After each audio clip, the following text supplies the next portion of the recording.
When the dust finally settled after the savage air battles of 1943, the wreckage scattered across occupied Europe offered its secrets far more valuable than gold. But imagine this. Amidst all the crumpled junk, one machine landed almost intact. It was a holy grail for the Luftwaffe, a captured American B-17 Flying Fortress. For months, these things have been the spearhead of the deadly American daylight offensive. The German pilots who faced them had learned to both hate and deeply respect that deep, guttural growl, the sound of four massive Wright Cyclone engines pushing an aluminum fortress through flak and fire. These B-17 crews truly believed their impenetrable formations and sheer discipline could carve corridors right through German territory. So, when this particular plane, a pristine B-17F, was forced down and captured almost whole, it wasn't just a trophy. It was a revelation. It was a complete, uncompromised blueprint for the enemy's most sophisticated weapon, and they immediately dragged it straight to Rechlin, Germany's most top-secret testing center. The Germans dragged their prize back to Rechlin, the Luftwaffe's secretive testing center. They treated it like a captured spy, studying it with the same intense curiosity they reserved for enemy code machines. To hide the asset, they slapped German domestic markings on the bomber and nicknamed her the Dornier 200. But forget the paint job. Every single rivet screamed, "Made in America." Engineers swarmed the fuselage, desperate to understand how the enemy survived their attacks, examining everything from the high-altitude oxygen systems to the lightning-fast rotation speed of the gun turrets. The Wehrmacht had grabbed enemy planes before, sure, but never one so sophisticated, so deliberately engineered to fight back in every possible way. Pilots, mechanics, and intelligence staff climbed aboard one by one, and profound, heavy silence settled over the cabin. They stood surrounded by 13 massive .50 caliber machine guns. Twin mounts, single turrets, all arranged with overlapping fields of fire that left absolutely no approach uncovered. It was terrifyingly effective. As one German pilot later confessed, it wasn't an airplane. It was a moving fortress that believed in geometry and bullets. They ran their hands over those power-driven turrets, small, precise marbles of engineering. You could see how that deadly ball turret beneath the fuselage rotated smoothly, guided by electric servos. That ball turret underneath, it spun on electric motors, smooth as butter. Between that, the chin and the top guns, the sky was practically wallpapered in overlapping fields of fire. But the German engineers weren't just looking at the offense. They were stunned by the sheer paranoia built into the defense. Every single design choice screamed, "We expect to get hit, but we refuse to die." We're talking massive armor plating tucked behind the crew seats, self-sealing fuel tanks, and enough redundant hydraulic systems to run 3 separate aircraft. It was as if the American designers anticipated every catastrophic failure possible and then added a couple of extra layers of protection just for kicks. Finally, it was time for the test flight. They handed the controls to Luftwaffe ace Hans Vera, one of the Reich's most skilled test pilots. He climbed into the left seat, started the sequence, and the huge B-17 lifted off the ground easily, steadier and more balanced than any comparable German bomber. The engines didn't rattle. They just purred in perfect unison. Vera banked her gently, feeling how this giant responded. She wasn't nimble, not even close, but she was obedient, incredibly forgiving, and immensely stable. He later wrote that it felt like trying to fly a solid brick building through the air. And then, once they reached the heavens, he reached down and engaged a system that truly blew their minds. Vera flicks a switch labeled autopilot. Now, this wasn't some clumsy Euro. This system was space-age, tech the Luftwaffe wouldn't officially carry until 1944. The B-17 locked onto its course, holding altitude with spooky precision. Suddenly, the German engineers understood. This is how the Americans could fly those perfect, tight-box formations for hours on end across vast distances. The machine was essentially cooperating with the pilot. This wasn't just a technical discovery. It was a philosophical gut punch. Germany built machines for supermen, fast, aggressive fighters requiring absolute mastery. The Americans? They built aircraft designed to take an average guy and multiply his skill through machinery. Over the next few weeks, the Luftwaffe threw everything they had at it. Test gunners, using captured fighters, tried simulated attack runs, desperately searching for a vulnerability, a blind spot. They couldn't find one, no matter the angle, a shallow dive, or a terrifying head-on approach. The fortress could always bring at least one or two guns to bear. The interlocking, crisscrossing arcs of tracer fire. Charging the front of this thing wasn't an attack. It was suicide. The reports hitting the desks of the top brass weren't just saying the plane was tough. They were saying, this thing is formidable, built with rock-solid logic for defense. And here's the kicker. They can build 1,000 more just like it before we finish welding the frame on one Messerschmitt. This captured fortress wasn't just metal. It was a terrifyingly clear piece of evidence, showcasing an industrial philosophy totally alien to the Reich. Think about it. Every single panel lined up perfectly. Every component was replaceable. Crucially, they realized these machines weren't built by master craftsmen, but by unskilled workers following simple, standardized instructions. Germany's aircraft industry was built on precision and handcraft. They simply couldn't compete. The Luftwaffe engineers saw the terrifying truth. The Americans were trading aesthetic finesse for sheer, repeatable volume. This wasn't just industrial production. It was, as one officer grimly observed, engineering as democracy. When the German brass gathered for debriefings, the room was thick with a chilling mix of awe and absolute despair. The B-17 wasn't sleek and gorgeous like a Dornier or a Messerschmitt. It was clunky and methodical. But method, they realized, was the only thing that mattered now. They finally realized it. Method beats magic. One officer, and you can practically hear the defeat in his voice, muttered, "Man, if we only had 10 factories that could just pump these things out, the whole damn air war would look different." But another guy noticed something even more critical. This flying fortress represented a fundamental moral difference. It wasn't built for glory. It was built to keep the crew alive. It was built to protect men, not sacrifice them. That was a serious gut punch to the whole Luftwaffe philosophy. Every inspection flight deepened that terrifying impression. The sheer industrial scale was alien. America was literally pouring aluminum and pure logistical logic into the sky, faster than Germany could shoot it down. By early 1944, the captured B-17 was the centerpiece of every German fighter school. They ripped it apart, creating super-secret manuals, stamp game, just to teach their pilots how to kill it. The instructions were simple but desperate. Never attack head-on, that's suicide. Hit it from above or below, and whatever you do, always target the engines in pairs. But here's the tragic irony. By the time they finally figured out exactly how to fight the B-17, the knowledge mattered zero. But here's the thing, all that technical knowledge they gained, it suddenly stopped mattering. Why? Because the arithmetic was brutal. The U.S. was now throwing 1,000 bombers into the sky at a time, and Germany simply didn't have 1,000 fighters left to send up to meet them. The German test pilots kept flying that captured fortress until they literally ran out of fuel and spare parts. Can you picture it? Eventually, this incredible aircraft, the Silver Giant, was just sitting there idle, gathering dust. It became a silent, massive monument surrounded by the rotting infrastructure of a Luftwaffe that had once ruled the continent. When Allied troops finally surged deep into Germany, they found the B-17 abandoned on a lonely, remote airfield. It was weathered, stripped for parts, sure, but it still stood there proudly on its massive landing gear, almost as if it was waiting for orders that would never come. And the reports left behind by the men who flew it were precise, but they held a chilling humility. Allied intelligence, sifting through those files after 1945, copied one line down, translating it quietly. What did the enemy actually say about this flying behemoth? They wrote, "We had never encountered offensive firepower like it. To attack such a machine directly is simply to invite death." That final line, it hit Berlin like a shockwave. The flying fortress wasn't just an aircraft. It was a devastating strategic concept.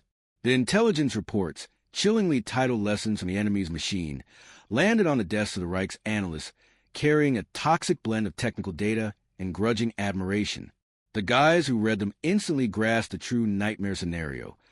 The United States had somehow built a bomber, so robust it demanded respect. And, far worse, it was so standardized they could crank them out faster than the Luftwaffe could ever hope to shoot them down. This captured B-17 had become an unintended, unwelcome ambassador of brutal American industrial philosophy. Predictably, the German Air Ministry erupted into fierce debate. Some officers insisted technology could still close the gap. Heavier cannons, new jet interceptors, guided rockets. But the veterans, the pilots living in the daily grinder combat, understood the cold, hard math. No single wonder weapon could counter an enemy capable of replacing losses by the hundreds every single week. The B-17 wasn't the problem. It was a terrifying symptom of an entire system that worked. While the generals were fighting bureaucracy, the Luftwaffe engineers kept flying their prize, meticulously charting every single detail. They weren't just studying the engines.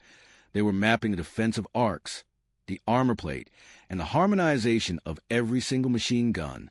But here's the thing that truly blew their minds, the ultimate revelation: teamwork. Even when the Germans flew it, they realized this machine required an army just to function. You had the pilot, the co-pilot, the navigator, the bombardier, the engineer, all the gunners, the radio guy. 10 people who had to move as a single organism just to keep the B-17 alive. This was a massive philosophical gulf. Germany celebrated the individual ace pilot, the rock star with 80 kills. America, they built anonymous crews who won purely through brutal, repetitive cooperation. And just flying the thing felt alien. If you were used to the sleek, aggressive speed of a Messerschmitt, the Fortress felt slow. It was lumbering. But it carried itself with a strange, heavy dignity, a confidence that didn't rely on being fast. As one observer noted, the machine gave its crew an almost religious sense of belonging, an unspoken understanding that the Fortress would protect them as long as they protected it. That big, lumbering Fortress gave its crews a terrifying but powerful sense of belonging. It was an unspoken promise. I've got your back, kid, as long as you protect me. That kind of deep trust in the machine, replacing faith in their crumbling command structure, was something the Luftwaffe, which was losing men left and right, couldn't replicate. Still, the Germans weren't going to let this prize go to waste. They tore up their old rulebook. Head-on attacks? Forget it. That was suicide. The new plan was focused. Hit the weak spots. Concentrate fire on the engines, or try to smash the cockpit. Sure, the B-17 had weaknesses. It was blind underneath. The controls were heavy as hell, and a concentrated blast of cannon fire could rip it apart. But here was the brutal reality. Exploiting those tiny flaws took nerves of steel. You had to survive enough missions just to learn the theory, and the average lifespan of a German pilot was measured in weeks. So, yes, the new intel filtered down to the frontline squadrons by late 1943 and 1944. But honestly, what difference could it possibly make? Came regardless. Only now they were rocking up with muscle, the long-range P-51 Mustangs. These new escorts absolutely stripped the Luftwaffe from the sky. Every single mission the Germans scrambled to fly cost them irreplaceable veteran pilots.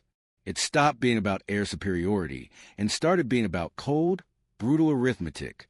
They were losing the war of attrition. So what did the Germans do with their captured prize? Down at Rechlin, the engineers started cannibalizing the B-17 for parts.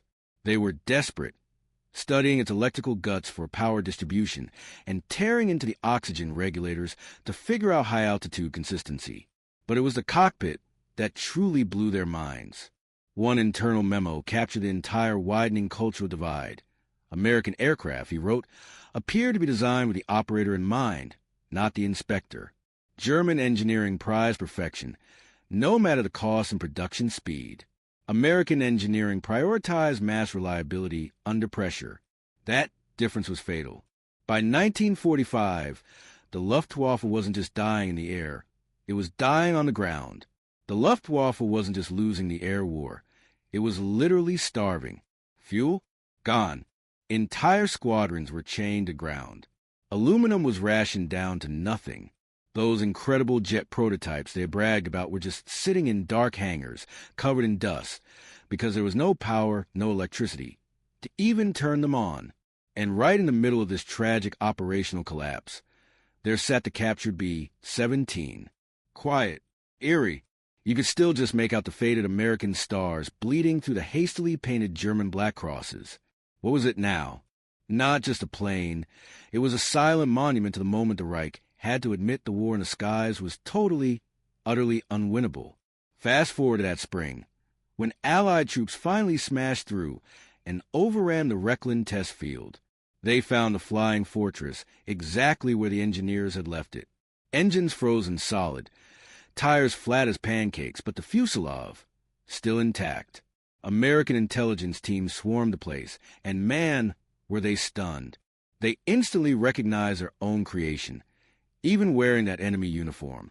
They documented every single modification, snapping photos, and you bet they were grinning at the sheer irony. This old bird, even in death, had done its duty. It had forced its enemies to pay tribute. Decades later, fragments of those deep-dive German technical reports started popping up in Allied files, and analysts treated them like gold, translating every single line. The analysis they wrote wasn't just technical. It was almost respectful. One passage hit hard. The flying fortress isn't something we judge by our standards. It's a weapon of pure persistence. Its power isn't in one brilliant pilot, but in the unity of many. For the surviving Luftwaffe veterans, that assessment stuck long after the guns went silent. They had to totally scrap everything they thought they knew about aerial combat. This bomber wasn't faster or more agile, but man, was it absolutely relentless, a collective expression of America's cold, hard industrial muscle. Facing a machine like that, balls-out courage just wasn't going to cut it. Historians now look back on this whole B-17 incident as one of those quiet, critical moments where the air war officially turned. It brutally exposed the truth the Reich had refused to face, that if your technology, your production, and your entire ideology don't serve humanity, they serve absolutely nothing.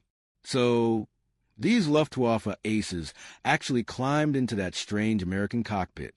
They were immediately surrounded by this dense armor plating, dozens of oxygen tanks, and realized they were staring down the barrels of 13 guns, all pointing outward in every direction, protecting the next guy over. They flew the fortress, and right then, they saw the future. And when they finally landed, there was no hiding the truth anymore. They had to admit something none of them had dared to whisper aloud. They had never encountered defensive firepower like this. It was a flying bunker. Now, the story of that captured B-17 quickly slipped into gray corners of memory in the years that followed, totally overshadowed by the chaos. The V-2 rockets, the new jets, and the sheer rubble of the Reich. But for the men who actually touched those controls, the experience remained vivid. It wasn't just a technical flight. It was a confrontation with a fundamental truth the Nazi regime had desperately tried to deny. Even in the silence of the internment camps after the war, those test pilots and engineers couldn't stop talking about that American machine. It's 1945, maybe 1946. All the glory is gone. These guys, former Luftwaffe officers, are sitting around in internment camps, trading stories just to fill the crushing silence of defeat. And there was one tale that kept popping up over and over again. The day they flew that captured American bomber, and finally realized the truth of how far behind they truly were. They spoke not of its beauty, but of its absolute purpose. See, when they were inside that fortress, they realized American philosophy was something Germany, despite all its supposed genius, had simply never embraced, that the lives of ordinary men were actually worth protecting by design. Think about that for a second. That realization was, in its own way, the most dangerous revelation of all. The B-17 didn't run on Hitler's ideology or some kind of mystic superpower. It ran on plain, boring, powerful stuff, reliable engineering, relentless consistency, and simple cooperation, virtues you cannot command by fear. The Luftwaffe was built on style, pride, and the cult of the ace, but the flying fortress represented something colder and far more terrifying. It was the ultimate triumph of solid systems over flashy charisma, of structure over individual style. That's why, when historians later dug through those captured reports, they weren't just finding technical flight data. They were finding something way deeper. When the Allies dug into those captured documents, they found something genuinely shocking, a kind of reluctant, grudging respect. It was right there, scribbled between the official lines. One pilot report flat out admitted, "The Americans don't have aces. They don't need them." What a gut punch that must have been. That single sentence summarized the entire shift in how war was fought. It wasn't about the nightly duel anymore. It was about the factory floor. Germany was obsessed with individual, perfect mastery, but America had won the day by focusing on something infinitely more powerful: quantity married to reliability. We know this wasn't just talk, because later, Allied analysts found multiple classified Luftwaffe memos about this captured fortress. One German engineer, completely blown away, described internal wiring as an engineer's conversation with God. It was so functional, so simple, and so perfect, you couldn't improve it without starting over. Another memo, even darker. This guy wrote that the fortress's radio and navigation gear was so far ahead of theirs, the American crew might as well have been guided by radar angels. Yeah, even their attempt at humor were soaked in the bitter realization that they had lost the technological race. So, the Americans are reading these German memos and realizing something incredible. The enemy, the guys trying to shoot them out of the sky, actually had this weird, grudging respect. Can you imagine that? In the middle of this brutal war, that admiration somehow survived, preserved in ink and memory, in the humbled tone of men who had looked across the vast technological chasm and admitted defeat. As Germany was finally collapsing, Allied occupation forces stumbled across fragments of that very aircraft in 1945. The shell was still upright, eerily balanced on its landing gear, and if you looked closely at the wings, you saw the perfect, devastating summary of the whole conflict. The American star, half painted over by the German Black Cross, both symbols bleeding into each other in the damp air. It stood there like a monument to pure irony, a machine built for freedom, used by tyranny, then liberated once again by the clock running out. For historians, that captured B-17 became the ultimate case study. It proved that the war was no longer some thrilling contest of individual genius or ace pilots, but a cold, hard battle of organized, industrial intellect. Look, the difference between the two sides wasn't just metal, it was philosophy. Germany was aiming for masterpieces, individual genius, bespoke design. The U.S., they were building systems. They trained teams, not just lone warriors. And the B-17, that was the ultimate systems machine. It wasn't built for glorious revenge. It was built to just keep going. It was pure, terrifying endurance. And trust me, that philosophy survived the war. When the dust settled, the DNA of the flying fortress was everywhere. Think about every commercial jet you've flown on since then, the built-in redundancy in hydraulics, the self-sealing fuel systems, the modular assembly lines. That's the B-17 talking. Even the German engineers who hated fighting these things couldn't deny the sheer, beautiful logic of its design. The things they learned studying that captured Burr at Rechlon didn't just shape their understanding. They jump-started entire post-war jet programs under Allied supervision. But the deepest impact wasn't mechanical. It was human. Many top Luftwaffe pilots and engineers later admitted the experience completely humbled them. They realized their individual genius wasn't enough against organized intellect. And what did they do next? They took those hard-won lessons and helped build the new West German Air Force. So, what did these guys do afterward?